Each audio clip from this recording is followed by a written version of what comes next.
As we navigate the complexities of the global economy, it's more important than ever to stay informed and up to date on the latest trends and issues that affect our daily lives. Whether you're a student, a business owner, a policymaker, or simply someone interested in the world around you, this is the place to be for insightful analysis, thought-provoking discussions, and expert commentary on the most pressing economic and political issues of our time. Join me as we explore the fascinating world of economics and politics and discover how they shape our lives and our future. Have you ever considered how much our understanding of economics has impacted our lives and contributed to the prosperity we enjoy today?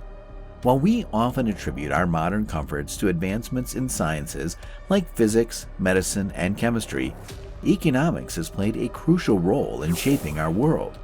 In fact, economics, just like medicine, is a constantly evolving field that has real impacts on the way we live our lives. It's important to ask ourselves, how much do we really know about economics? Are we like the 18th century doctors who did more harm than good while trying to fix economies? Or is our collective knowledge of economics close to complete with only minor improvements left to make? Advancements in financial systems, trade practices, and economic controls have done just as much to provide us with the wealth and prosperity we enjoy today. This means that theoretically, further breakthroughs in economic knowledge could accommodate a world where we all live like billionaires do today. But how do advancements in economics translate to improved living conditions for regular people in the real world? And how can we tell how far along we are in our understanding of economics? These are important questions to ask as we move forward. To gain a deeper understanding of this topic, let's take a look back at history. In December of 1799, George Washington, the first president of the United States, complained of a sore throat and difficulty breathing. Although he had access to a team of doctors, they ended up draining 2.5 liters of his blood to treat his condition. He passed away less than 2 days after first complaining. While doctors today universally agree that removing that much blood from someone didn't help the situation and possibly ended up killing him in the process, our understanding of the human body, illnesses, medical best practices, and treatments has come a long way since then. Similarly, our understanding of economics has improved vastly over time. But how can we measure how much we know? While it's difficult to measure, we can look at the progress made in economic theories, models, and data analysis, and compare it to the current state of the economy. This will give us an idea of how much more we need to learn to achieve a better understanding of how the economy works. Now, let's move on to the question of how advancements in economics translates to improved living conditions. It's clear that the way we manage our economies has a direct impact on people's lives. By implementing sound economic policies, governments can increase employment rates, reduce poverty, and increase access to education and healthcare. On the other hand, poor economic policies can lead to inflation, unemployment, and economic instability, which can result in a decrease in living standards. Finally, could advancements in economics solve existential issues, like achieving limitless growth in a finite world? While this is a complex issue that requires further research, there are already examples of how economic solutions are addressing environmental concerns. For instance, carbon pricing and emissions trading schemes aim to reduce the negative impact of human activity on the environment while still promoting economic growth. Capitalism, as an economic system, has undoubtedly been successful in allocating resources and driving economic growth. However, it has some notable shortcomings when it comes to addressing certain issues, particularly those with negative value. These include problems such as waste, pollution, and greenhouse gas emissions, as well as people who are disabled, elderly, or otherwise unable to produce more value than they consume. While capitalism is good at answering some economic questions, it is not so great at answering others.